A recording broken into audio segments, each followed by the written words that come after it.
Hello friends, daily dictation के लिए channel को सब्सक्राइब कर लें और डिक्टेशन पसंद आए तो उसे लाइक करें और अपने दोस्तों में शेयर करें।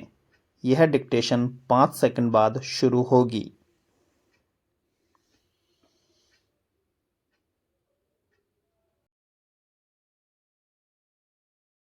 स्टार्ट। दुनिया अमीर और गरीब के खानों में बटी हुई है।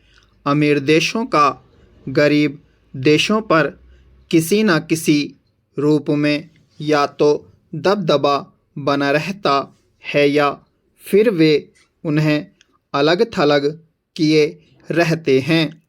ऐसे में महाशक्तियों के रूप में चिन्हित देशों को चुनौती देने की कोशिशें होती रहती हैं। वैश्विक दक्षिण देशों की एकजुटता उसी की एक कड़ी है। इन देशों के दूसरे सम्मेलन से एक बार फिर यह उम्मीद जगी है कि वे अमीर कहे जाने वाले देशों के समांतर अपनी एक ताकतवर व्यवस्था कायम कर सकते हैं।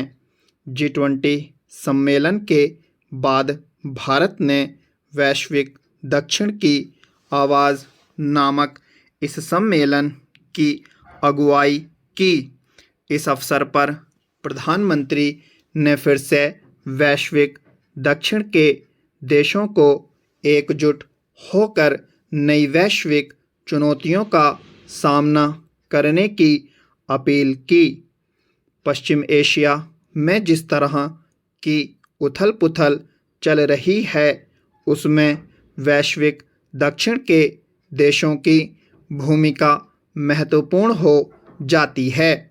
वैश्विक दक्षिण के समूह में वे देश शामिल हैं जो शीत युद्ध के बाद अलग-थलग पड़ गए थे। वे औद्योगिक क्रांति से दूर रह गए थे और प्रायः पूंजीवादी तथा साम्यवादी देशों से उनका संघर्ष बना हुआ था। इसमें ज़्यादातर एशिया, अफ्रीका और दक्षिण अमेरिका के देश हैं।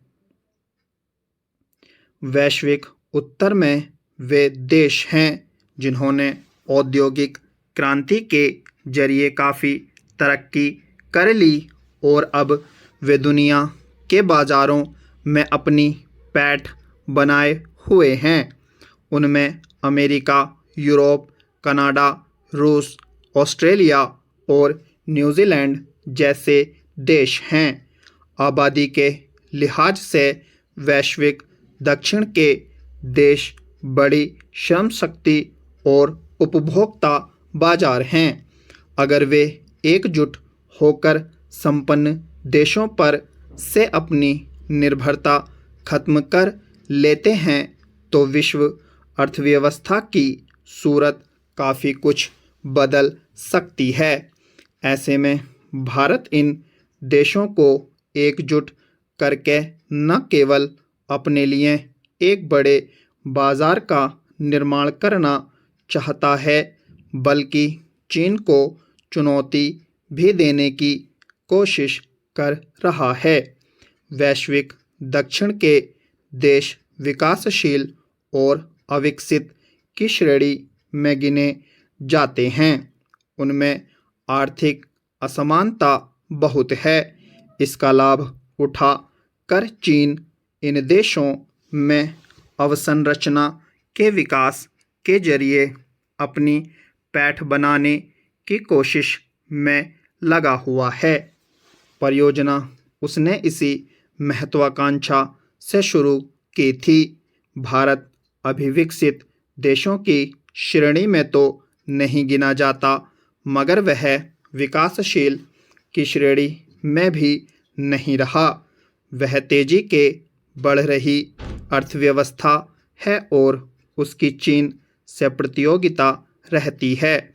इस तरह भारत वैश्विक दक्षिण देशों की एकजुटता के जरिए अपने पड़ोस में बढ़ती चीन की गतिविधियों पर अंकुश लगाने में कामयाब हो सकता है। इस बार के G20 सम्मेलन में भी अध्यक्ष के रूप में भारत ने वैश्विक दक्षिण पर विशेष रूप से ध्यान केंद्रित किया था। भारत की पहल पर ही अफ्रीकी समूह को भी G20 का सदस्य बनाया गया था। इस तरह भारत की पहल पर वैश्विक दक्षिण के देश वैश्विक उत्तर के देशों वाले मंचों पर भी उपस्थिति बनाने लगे हैं। आसियान और ब्रिक्स समूहों में उनकी शिरकत है। ये देश स्वाभाविक रूप से भारत पर भरोसा करते हैं।